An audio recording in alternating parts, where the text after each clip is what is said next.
والصلاة والسلام على من لا نبي بعده أما بعد فأعوذ بالله من الشيطان الرجيم بسم الله الرحمن الرحيم قال الله تبارك وتعالى في القرآن الكريم إنما يخشى الله من عباده العلماء إن الله عزيز غفور صدق اللہ العظیم.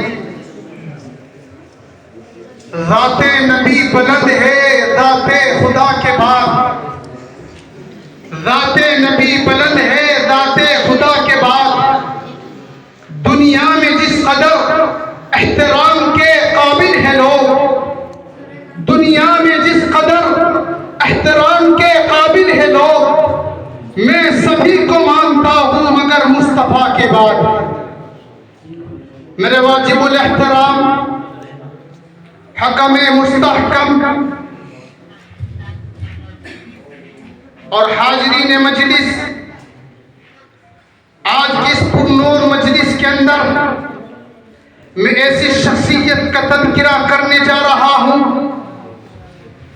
کہ جو وارث بلال, شہید عشق و وفا, سپاہ صحابہ, اور جس نے اپنی زندگی کو اسلام کی سرسبز و سادگی کے لیے اپنی زندگی کو وقف کر دیا تھا, جس نے اسلام کے خاطر اپنے آرام کو ختم کر دیا تھا, جن سے میری مراد جان نشین شیخ الہند شیخ الاسلام حضرت مولانا حسین احمد مدنی رحمت اللہ علیہ کی ذات کرامی ہے. وہ ایسی ذات کرامی ہے کہ حسین احمد مدنی اس باسعادت شخصیت کا نام ہے کہ حضرت مدنی کو اللہ کے رسول صلی اللہ علیہ وسلم کی خواب میں زیارت ہوتی ہے.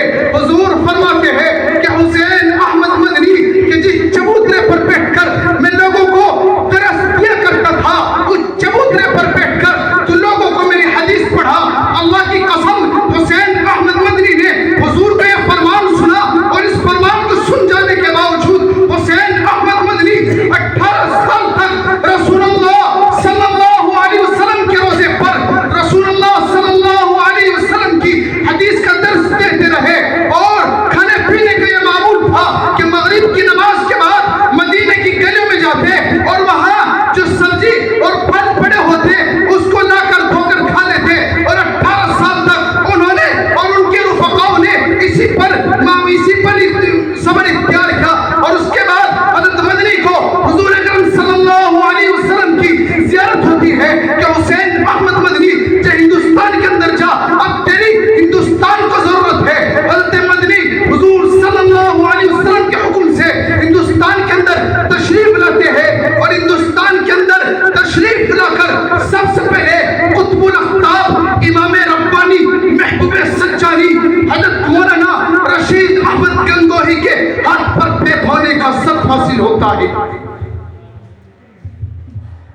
حسین احمد مدنی ایسی شخصیت کا نام ہے کہ جس کے بارے میں ان کے استاد حضرت مولانا محمود حسن دیوبندی رحمت اللہ علیہ نے کہا کہ حسین احمد مدنی نے میری دلی خدمت کی کہ اللہ کی قسم مجھے بیٹے کی کمی کو محسوس نہ ہونے دیا.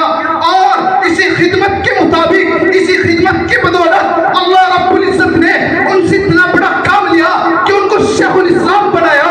اور دیکھو حسین احمد مدنی ڈٹ جانے کا نام ہے, ڈر جانے کا نام نہیں ہے. حسین احمد مدنی باطل سے ٹکرا جانے کا نام ہے. حسین احمد مدنی باطل سے لڑ جانے کا نام ہے.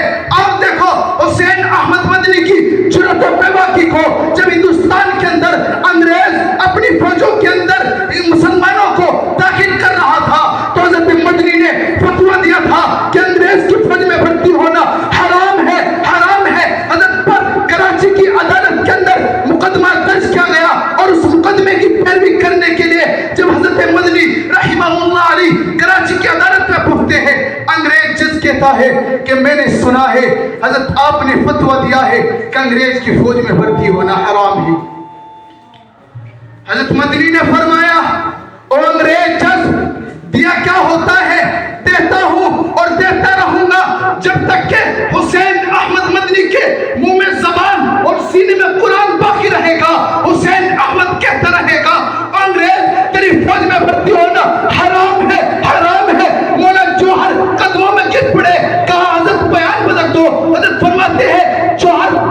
بدلتا ہوں تو ایمان بدل جائے گا۔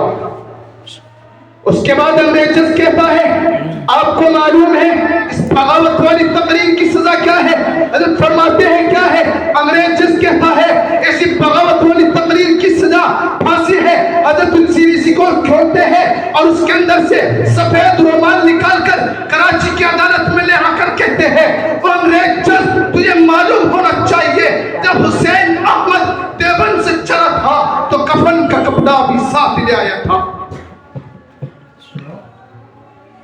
حضرت مدنی رحمت اللہ علیہ کو اپنے وطن سے اور مسلمانوں سے بے انتہا محبت تھی۔ ملک جب تقسیم ہوا، ہندوستان کے مسلمان پڑوسی ملک کے اندر جانے لگے تو حضرت مدنی رحمت اللہ علیہ شیخ زکریا رحمت اللہ علیہ کے ساتھ اپنے مسلمانوں کو منا کر لاتے، خوشامدیں کرتے اور کہتے، اللہ کے واسطے تم اس ملک کو چھوڑ کر نہ جاؤ، کیونکہ اس سرزمین کو ہمارے بزرگوں کی خون سے سینچا گیا ہے، اللہ کے واسطے تم یہیں رک جاؤ۔ اور حضرت مدنی کے کہنے پر کاندلے کے فرد بھی صدیق خاندان کے لوگ پاکستان جا چکے تھے۔ حضرت مدنی کو پتا چلا صدیق خاندان کے لوگ پاکستان جا رہے ہیں، کچھ فرد سامان تیار ہو چکے تھے۔ حضرت مدنی رات کو پہنچتے ہیں اور دن میں پھر ان کی خوشامد کرتے ہیں، اس خاندان کو بھی پاکستان جانے سے روک لیتے ہیں۔ اور اس شعر کے ساتھ میں اپنی تقریر کو ختم کرتا ہوں۔